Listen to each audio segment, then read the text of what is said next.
Seperti yang kita tahu, Indonesia merupakan negara berkembang, belum semaju seperti Jepang atau Jerman. Secara ekonomi, pendapatan per kapita, dan standar hidup masih terbilang rendah.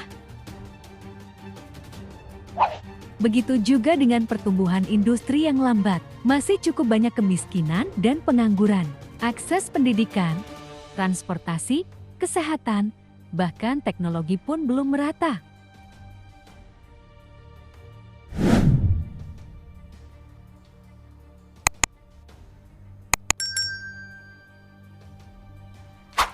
Pengertian middle income trap. Middle income trap adalah kondisi saat sebuah negara sulit untuk jadi negara maju, karena secara tingkat pendapatan hanya bisa sampai level menengah saja.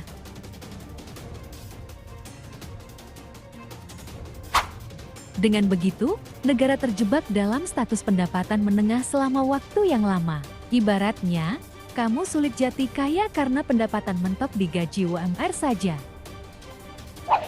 Negara yang terkena middle income trap bukan hanya soal besaran pendapatannya saja, tapi juga mengarah ke hal lain seperti pertumbuhan ekonomi, sumber daya manusia, daya saing, teknologi, sarana, dan infrastruktur, serta birokrasi.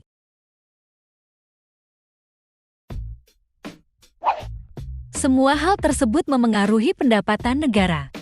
Maka, ketika negara ingin keluar dari status ini, banyak hal yang harus dilakukan. Mengapa negara terjebak pendapatan menengah? Inilah beberapa faktor penyebab middle income trap.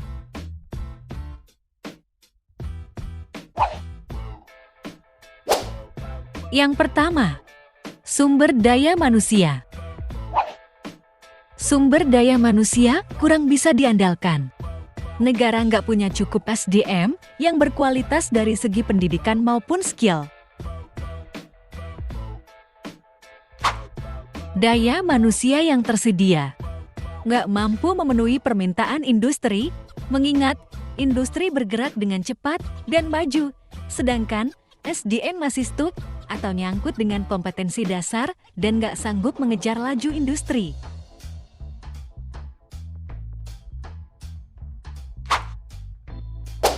Yang kedua, sektor manufaktur. Sektor manufaktur menjadi salah satu industri penting yang dapat menambah penghasilan negara. Karena sektor ini bisa menghadirkan banyak lapangan pekerjaan dan penghasilan bagi masyarakat. Jika sektor ini kurang berkembang, maka penghasilan negara pun akan terpengaruh.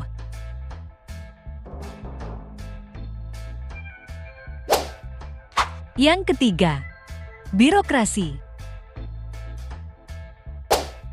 Negara middle income trap biasanya memiliki birokrasi yang kurang baik. Hal tersebut akan menghambat kemajuan.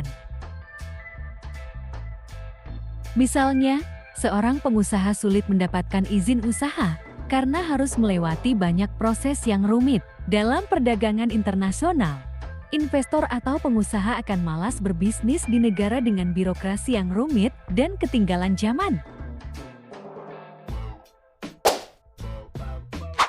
Yang keempat, infrastruktur. Terdapat 3 kategori infrastruktur, yaitu layanan publik, pekerjaan publik, dan transportasi. Salah satu ciri-ciri middle income trap country adalah infrastruktur yang kurang memadai. Pertumbuhan ekonomi juga didukung oleh infrastruktur yang harus memadai dan merata. Infrastruktur yang baik memperlancar kegiatan ekonomi negara. Nggak cuma itu, infrastruktur juga mempengaruhi kualitas sumber daya manusia. Melihat kondisi di atas, bisa dikatakan Indonesia termasuk middle income trap. Kira-kira Indonesia akan bisa lepas dari label negara berpenghasilan menengah enggak?